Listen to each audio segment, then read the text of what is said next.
Alright, so if you've clicked this link, you've done exactly what I've asked you to do as you have your PowerPoint open. So kudos to you. This is actually going to be on the top of the PowerPoint today coming in, so everybody has access right to the YouTube video right away before they go into their PowerPoint, which is going to be helpful so you're not clicking all over the place, and also makes it easier for you. Obviously, my teaching is in this PowerPoint, makes things a lot easier if you click on the video and complete the work here, especially since you don't have to ask your parents for help or your siblings for help. For my twins, make sure you're on your own Google account. All right, so Amaya should be on Amaya's account, Brianna should be on Brianna's account, Brandy should be on Brandy's account, Brooke should be on Brooke's account. Do not confuse, because you can only submit these things once. All right, it's happened a few times where one of my siblings decided to turn in their work on their sibling's account. All right, so make sure you're not doing that and you're getting your work in. All right, try your best. Make sure when you press submit, you say, Mr. Key, this is the best I can do. I can do no better than this. Good luck and enjoy. There is a word of the day in here somewhere. Okay. May 13th, 2020. Oh, I'm pressing share. I should press present. So you should be pressing present on your PowerPoint when you're viewing this. And you must watch, obviously, this YouTube along with this PowerPoint. And this will actually this YouTube video is going to be at the top of the PowerPoint now. So you don't have to go to multiple places to click on the PowerPoint and the video. All right, so when we do this, you have to make sure you're completing any links in the PowerPoint. There are going to be 3 different assignments for this day, Wednesday, May 13th, 2020. And the first thing we're going to talk about is comparatives and superlative adjectives, just like we did on Monday. Comparative compares two people, places, or things. And when we do that, we have to add ER to some of the adjectives that are 3 or more syllables, or 2 or less syllables, 1 or 2 syllables. You would add ER. I apologize for that error. If it's 3 or more syllables, you're going to add the word more before the adjective. All right? Superlative adjectives compare more than 2 people, place, or things. It's a super number. It's a large number. What you want to do is anything that has 1 or 2 syllables, you want to add the ending est to the adjective. Anything with more than that, you want to add most before that adjective. For instance, most frightening animal to hear at night. It's a superlative. Comparative would be harder. All right. We're also going to start comparing with words like good or bad, and we have to figure out that those are also adjectives. One crop is good. Sometimes rain causes bad flooding. All right. These can be comparative. These can also be superlative. So let's look into how we can make good and bad into comparative and superlative. So if my adjective's good, 2 crops are good than 1. Would it make sense? Gooder than 1 isn't a word, so we have to replace good with the word better when it comes to comparing. All right? When it's a superlative, which is comparing more than 3 or more, basically, 3 crops are best of all. You would change good to best. All right? For instance, Mr. Key is the best teacher in the world. Doesn't mean he's the most good teacher in the world, because that wouldn't make sense. Goodest doesn't make sense. Best would make sense. All right? And obviously that's true. Sometimes rain causes bad flooding, bad being my adjective. I'm going to go and I have to change it into a comparative. And how I would do that, I would say it's worse for a comparative. All right, and then a superlative, which is comparing more than 2. All right, in this case, of all, gives me it's more than 2.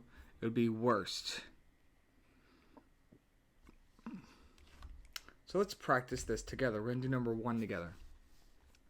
Use the correct form of good or bad to complete the sentence.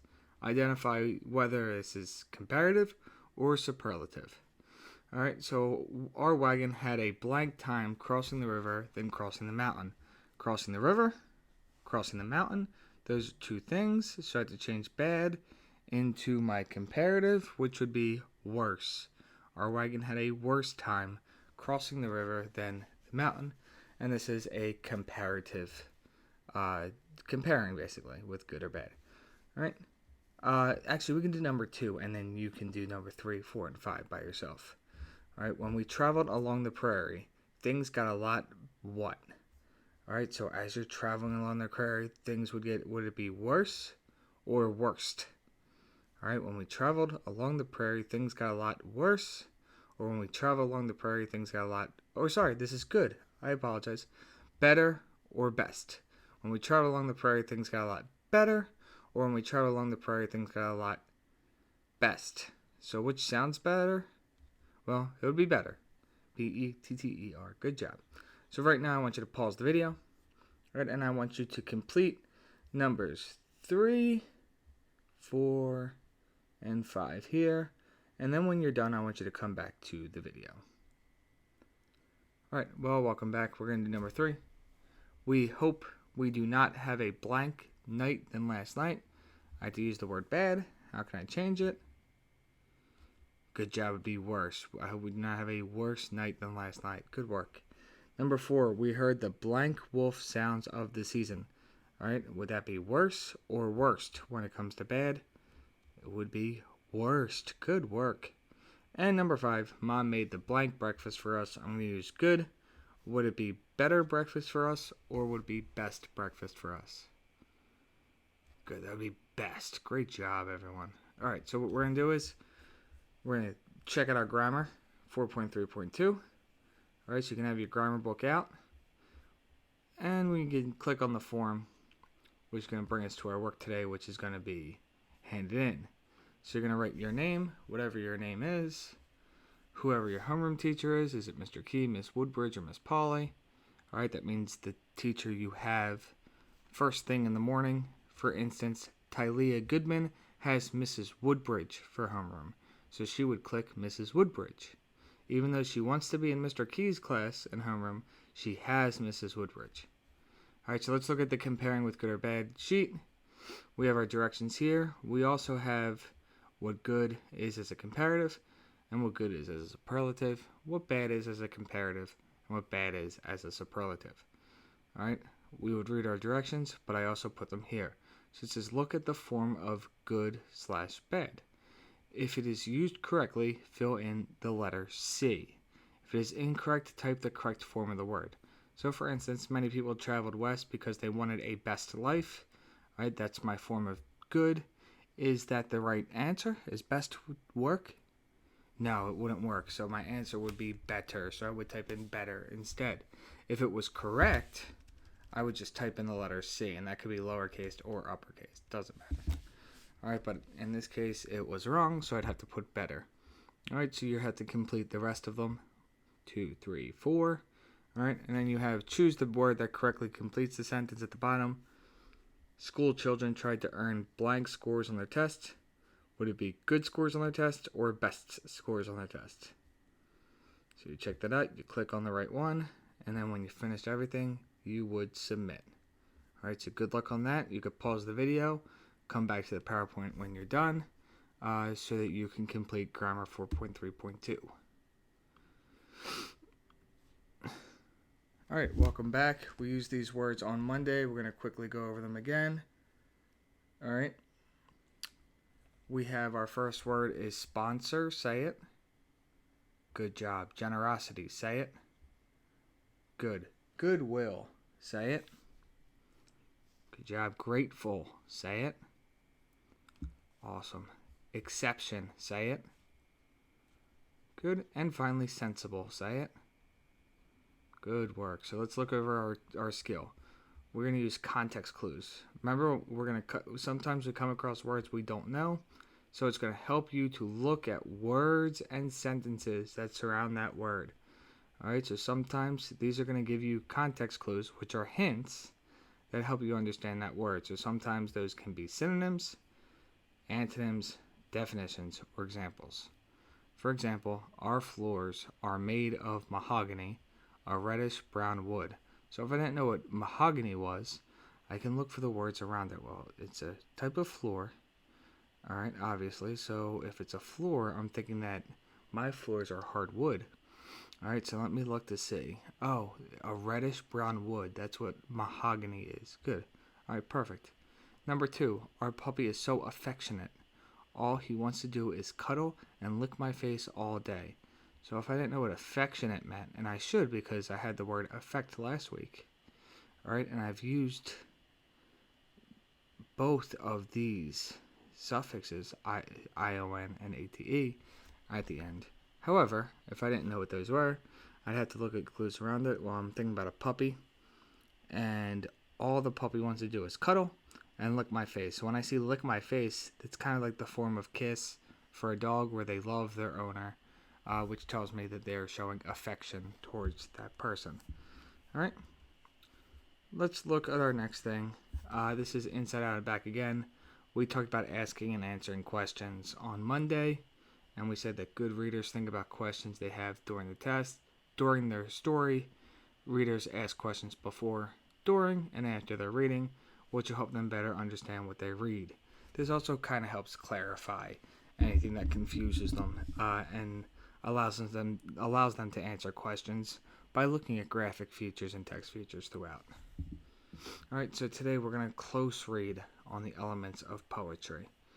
And it says poetry can tell a story, describe a situation, or appeal to the senses.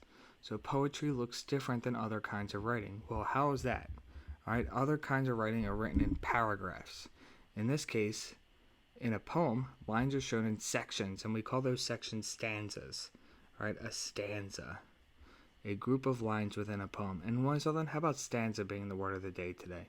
So if you email me the word stanza, I know that you checked out this video and that you care about your grades. So stanza will be my word of the day. It also allows us to understand the meaning of a poem, especially when it's read out loud. All right. Our poems will also use figurative language, for instance, like similes and metaphors. All right, but the one that we're basically sticking to is imagery in this poem. And imagery are words that create images that appeal to your senses. And you have 5 senses. Go ahead and name the 5 senses. Good. Yes, those should be the 5 senses: touch, see, smell, taste. Here. All right. So those are the types of images that are going to be used throughout our story. And yesterday we said there were onomatopoeias that were going to be used, which imitate sound like buzz and thud. All right, so we're going to use these sound rhythms as well on sound devices.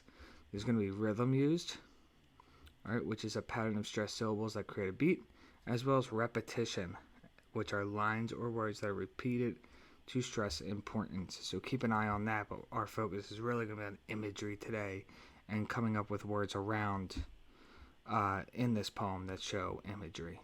So we're going to click on the elements of poetry form, which is going to bring us to a specific page in our My Book 2. All right, so once again, you have to fill in your name. You have to click on who your homeroom teacher is. For instance, like I said, if your name's Talia Goodman, you're in Mrs. Woodbridge's homeroom. You are not in Mr. Key's homeroom. All right. We're going to open specifically to page 211 of Inside Out and Back again. And it's going to ask us, what mood does the author create in Out the Too High Window on 211? All right. And what words and phrases does the author use to convey this mood? All right. So you want to go back and you want to think about our elements of poetry form here. Which words are they using to show us this mood that the author is developing? All right, so you're going to fill in these paragraph answers, and then you're going to submit. All right, so what I want you to do is I want you to pause and complete this form, and when you're done completing this form, come back to the PowerPoint. So pause now, complete the form, and submit. All right, welcome back. As a reminder, this is kind of what your reading log should look like. All right, here's my example. Notice there's multiple sentences in this. All right, and I do have a rubric for this. All right, my title is underlined. All right, and I'm asking I wonder questions. All right, notice that Mr. Key did not ask you to summarize or tell what's happening in your story. He asked you to give I wonder questions.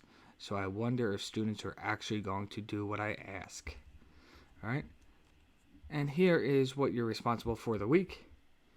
Monday, May 11th, you were responsible for 4.3.1 on Google Forms. Most of you could say, yeah, I did that. Vocabulary worksheet on Google Forms. Some of you can say I did that. And reading log on Schoology. Some of you can say you did that. Wednesday, May 13th, 2020, you have the grammar 4.3.2, which you should have done during this presentation. You have your elements of poetry form, which you should have done during this presentation. And you should go onto your reading log for Schoology for today, 5/13. And as a reminder, so this isn't, I didn't post this yet, recording this, but it will be up tonight.